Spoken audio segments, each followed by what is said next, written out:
was sitting at, I believe it's called Clark Quay. It's only my second time in Singapore last night, having dinner with my friend. She was trying to run a business in Malaysia, but she came over here to pursue something really different. And it reminded me why I'm doing what I'm doing now. Essentially, in December 2008, I decided to leave Australia, Melbourne, Australia, which is my hometown, and go somewhere different.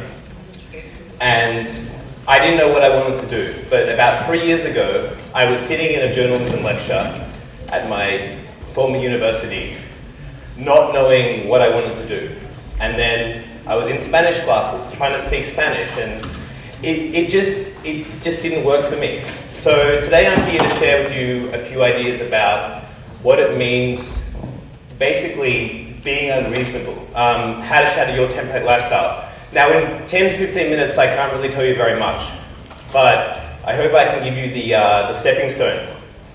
So I love this quote because to me it says, more or less, the major changes in the world have been made by people who have decided to be unreasonable, who have decided to do something different. And if you look at all the major innovations in the world, if you look at everything, not everything, but many of the great things that have been done, they've been done by people who said, I don't just want to do the normal thing. I just don't want to go to uni and get a job and that's it. I want to try something completely different. And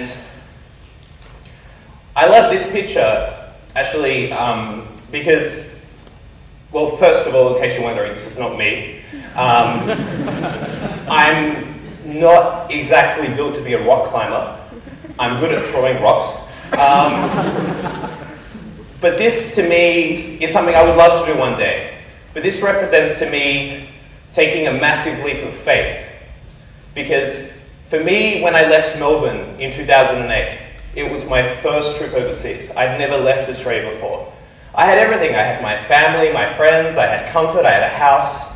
And I essentially come to Malaysia with, I was working on a conference to begin with, but I had to still find money to pay my own way, and I had no friends when I arrived. I touched down at the airport, I'm like, whoa, I completely had to begin again. And this picture represents to me, do something that scares you every day. If you want to be a bit different, if you want to strive for something else that you don't already have in your life, then you have to start pushing yourself outside your comfort zone every day. Even if it's just a little bit, because consistently doing that, you'll be able to achieve greater and greater things. So, I'm going to talk about just a couple of principles today. Things that I've discovered along the way that have become important. Right now, I'm going to start up a company in Malaysia in the next couple of months. I run an online consulting business, which I can do from anywhere in the world. So I've done it from the beaches in Thailand and Malaysia, I've done it from coffee shops in Singapore, the airports in Europe, and the trains in China. And essentially, for me, my vision for my life is, I want to do more speaking, but I want to live a life where I'm not constrained to one place, where I can move around, where I can where I can basically live where I want to live on my own terms.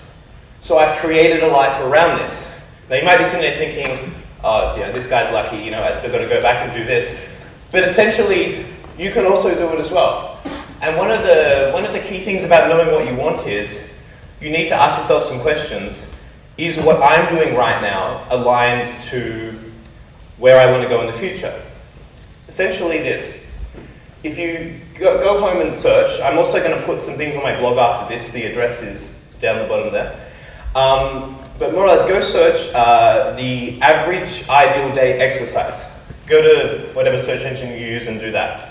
And you'll find a series of questions that basically, where you describe in very intricate detail what your average ideal day would be like in your life. Now I'm talking like this, right? I'm talking, I would wake up at 7 a.m. and I would sit up and I would be in this type of bed and I would eat this for breakfast, I would do this. You might be thinking, what's the point? The point is that we only really know usually what we want on the surface. We only know that, for example, we want to be we want this kind of car, this kind of phone, but we don't know what we want for the bigger details. So go home and Google this, and you'll actually see a lot of questions you can ask yourself, and you can start to find out, oh, okay, actually, I want to be doing this instead with my life. This is something interesting. The second thing is basically you must seek self-improvement, but firstly you must remove bad habits. Now, I don't know if it's the same in Singapore, but I'm going to use a regional example here. One of the worst habits in Malaysia is people are never on time, right? Here's an interesting thing, right? Like, I'll call my friend, right? And I'll be sitting down waiting, and then I'll call and say, so where are you now? And of course, it's always the same thing. On the way, on the way, on the way. Which, on the way usually means I'm getting out of bed, or I'm stuck in traffic jam, which is, leave a bit earlier.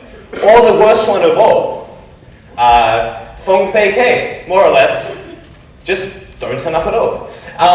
But you'll find along the way that if you really want to be able to do something different in your life, you need to remove the bad habits that hold you back. For example, I used to be someone who used to want to get up early in the morning, but I went to bed at 4 o'clock. So I had to start scaling that back. And even, for example, if you do kind of business or work, you'll find that you'll have thousands of emails probably sitting in your inbox that you've never read before. And one of the habits I adopted that was really effective was essentially zero inbox, if you know what that is. Clear them every day. This is something that's very true, and I read a survey recently where it said that 80% of Australian employees are dissatisfied with their job. So the question is, are you passionate about what you're working in? And are you passionate about what you're studying? Because unfortunately, in some cultures, we're pushed into certain things. Well-meaning people in our lives push us to do something we might not actually want to do. Okay, so you're saying, yeah, okay, that might be me, but now what can I do about it? Well, essentially, what you can do about it is you can find out what you are passionate about, and then you can start doing it for little amounts of period every day. 1, 2 hours. For example, if you're passionate about drawing, why don't you go and just do some drawings every day, and then you can sell them online, and you can slowly build a business on the side, and then maybe your commerce or your law degree or whatever won't be so relevant after you make a really good business out of that. But I love what I do. I wake up every morning, I'm excited to go help my clients. I'm excited to live life today. And because of the passion, it doesn't feel like work. This is probably the most important concept. And one of the reasons I stay essentially in Malaysia is because I have a very close group of friends there that essentially are doing what I'm doing. Now, you see this term up here, form a mastermind. Essentially, a mastermind, I'm bringing this from Napoleon Hill, who is one of the greatest personal success authors. If you haven't read his book, Think and Grow Rich, please do. It's in the public domain. Form a mastermind. His term was basically a mastermind is a close group of people that keep you accountable to what you're doing. And if you don't have people around you supporting what you want to do, how are you going to end up doing it? There's also a quote which says something like, you're the average of the 5 people you spend the most time with. So I want you to stop for a minute and think right now, who are the 5 people you spend the most time with? And do you have similar amounts of money to them? Do you have similar interests to them? If you want to be, say, an entrepreneur and you're hanging out with dropouts who have no interest in entrepreneurship, it's going to be very hard for you to be an entrepreneur. Likewise, if you want to, say, example, be a really good musician or a really good actor or something, go hang out with these people, go make friends with them, and you'll see your consciousness radically change, because the conversations you have continually support what you're going to do. And this is probably the most important one, which is essentially you must be willing to fail. Now, I definitely fail way more than how much I succeed. Every week, you send out a proposal to a client, the proposal doesn't get through. You might send out 15 proposals and only 1 gets through. You might apply for 15 jobs and you only get 1 thing. But you've got to have an attitude that failure is the best thing in the world. Now you look at me like, you can't get me excited about that. But seriously, most people they build up a very big resilience to fail. They build up a very big shell. And if you're not going to fail, if you're scared of failing, there's a problem, I believe, particularly in some Asian cultures where it's very important to save face.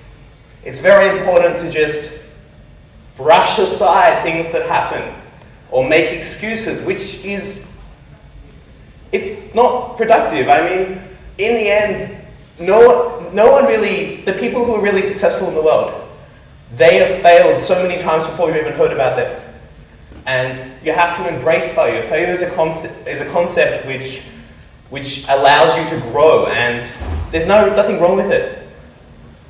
And finally, I want to leave you with my favorite place in the world to do work, which is essentially the beach. And one of the advantages of what I do is essentially I can sit on a beach, as long as I have some sort of internet connection somewhere, and communicate with my clients, have calls, do emails. But I'm aware that this might be not your favorite place. Your favorite place might be a coffee shop, it might be the country somewhere. The point is that if you want to shatter what your lifestyle is right now, if you're interested in doing something different, you need to know that you can come to places like this and do it, and you need to know what that place is. And to finish off, if you're interested in this sort of lifestyle design, shattering the template things, you can go and search. There's a lot of good bloggers in Asia, a lot of people who are basically traveling around and working from places like this, which you might like, which seems like a great thing, right? And there's a lot of people, there's a small community growing, because essentially as technology moves forward and as society moves forward, formal education is becoming less relevant for some industries. And a lot of the businesses now, a lot of the opportunities, it's not so much about what piece of paper you have, it's about who you know and the ambition you have to go out there. And essentially, if you want to structure your life around your own terms, do some searching. I'll also put up some things on my blog afterwards, and yeah, good luck with it. Thank you.